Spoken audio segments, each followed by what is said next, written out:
Now example 1.2. How much positive and negative charge is there in a cup of water? अब यहां पे text में ये जो कप ऑफ वाटर है उसके अंदर जो वाटर हम रखते हैं और वाटर जो फिलअप किया हुआ है उसका जो मास है वो 250 ग्राम लिया हुआ है, इसलिए हम यहां पे 250 ग्राम लेते हैं।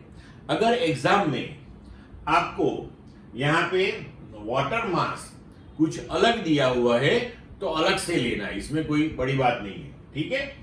So let us assume that the mass of 1 cup of water is 250 gram. The molecular mass of water H2O, hydrogen 2 तो उसका 2 हो गया, ऑक्सीजन का 16, सो मोलिकुलर मास हो गया 18 ग्राम। अब 1 मोल में कितने मोलिक्यूल्स रहते हैं तो 6.02 इंटू 10⁻23 मोलिक्यूल्स।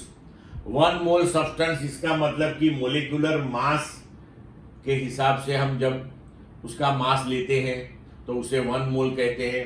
तो मोलिकुलर मास 18 ग्राम है तो इसका मतलब कि हम 18 ग्राम वाटर लेंगे तो वो 1 मोल हो जाएगा और उसके अंदर इतने नंबर ऑफ मोलिक्यूल्स हो जाएंगे।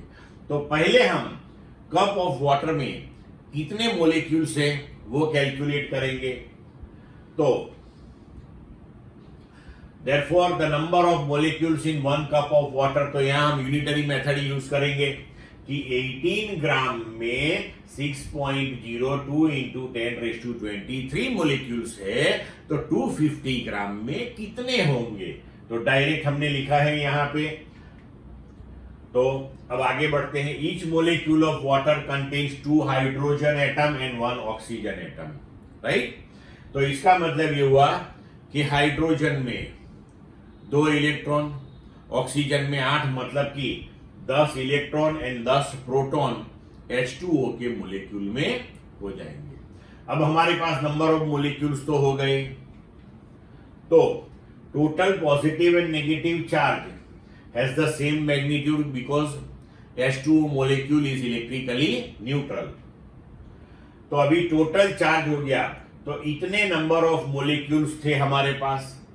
पर मोलिक्यूल 10 चार्जेस है, आइदर पॉजिटिव और नेगेटिव, और ईच चार्ज जो है उसकी वैल्यू है 1.6 इंटू 10⁻⁻19।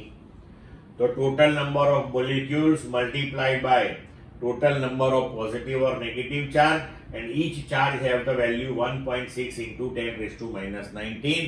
तो total amount of charge either positive और negative, that is 1.34 into 10⁻⁷ coulomb. Clear बच्चों?